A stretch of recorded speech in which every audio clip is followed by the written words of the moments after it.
Assalamualaikum warahmatullahi wabarakatuh. Apa kabarnya kalian hari ini? Alhamdulillah, luar biasa, Allahu Akbar. Sebelum memulai pelajaran hari ini, Ibu mau kalian berdoa terlebih dahulu menurut kepercayaannya masing-masing. Berdoa dimulai. Berdoa dicukupkan.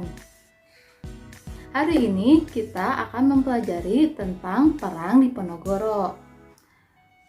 Tapi sebelum memulai pelajarannya, Ibu mau kalian membaca terlebih dahulu teks tentang Perang Diponegoro. Silahkan baca dan pahami teks tersebut, ada pada halaman 101.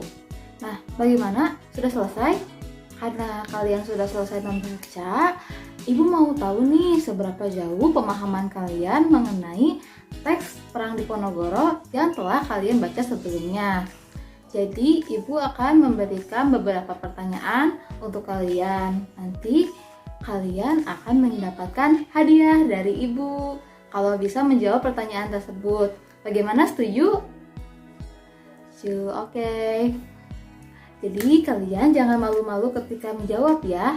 Terus kalian juga harus semangat dong, semangat. Kalian kenapa sih kelihatan lesu banget? Ayo semangat ya. Kalau kalian tahu jawabannya, jangan malu-malu untuk mengangkat tangannya, oke? Karena kalian kelihatannya kurang semangat, jadi Ibu mau kalian tepuk semangat dulu agar lebih semangat ketika menjawab pertanyaan dari Ibu. Gimana? Setuju? Oke, bagus kalau setuju ya. Oke, ayo. Tepuk semangat. Semangat.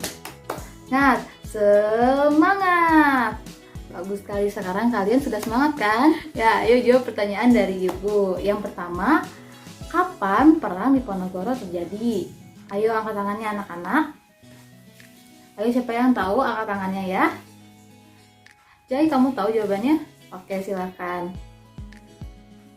Iya, betul sekali Jai. Perang Diponegoro terjadi pada tahun 1825 sampai 1830. Oke, karena jawaban Jai betul, jadi mari kita beri tepuk tangan untuk Jai. Pertanyaan kedua, apa penyebab Perang Diponegoro? Penyebabnya itu ada banyak ya, seperti yang tadi kalian baca di buku. Ayo, siapa yang mau jawab? Alia mau jawab? Oke, silahkan Alia.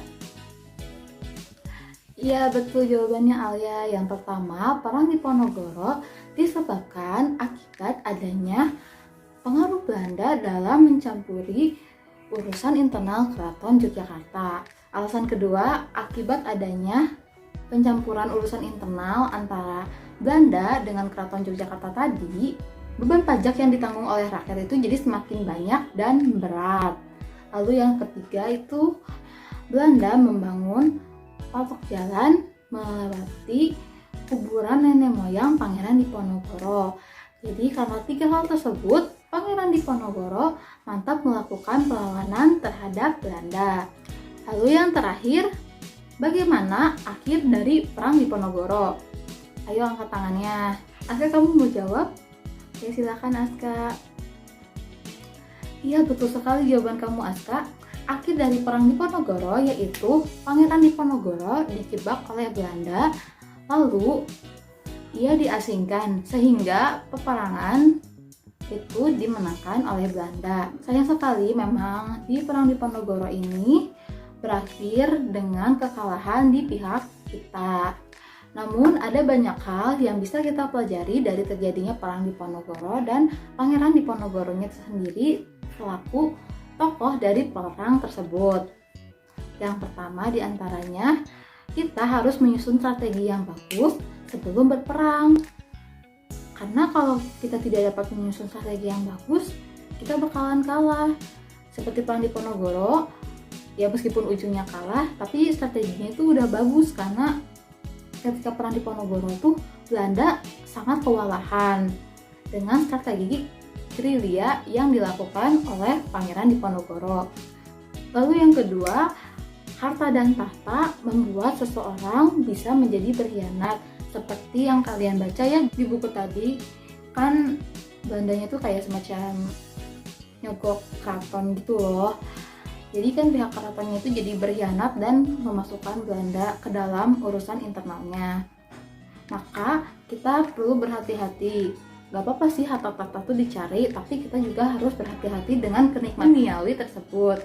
Lalu yang terakhir, perjuangan itu harus dilakukan secara bersungguh-sungguh agar kita mendapatkan hasil yang terbaik.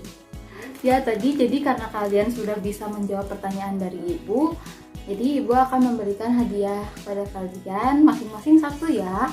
Nanti dimakannya ketika istirahat. Oke? Silahkan diterima. Oke, kalau begitu mari kita lanjut ke materi yang selanjutnya.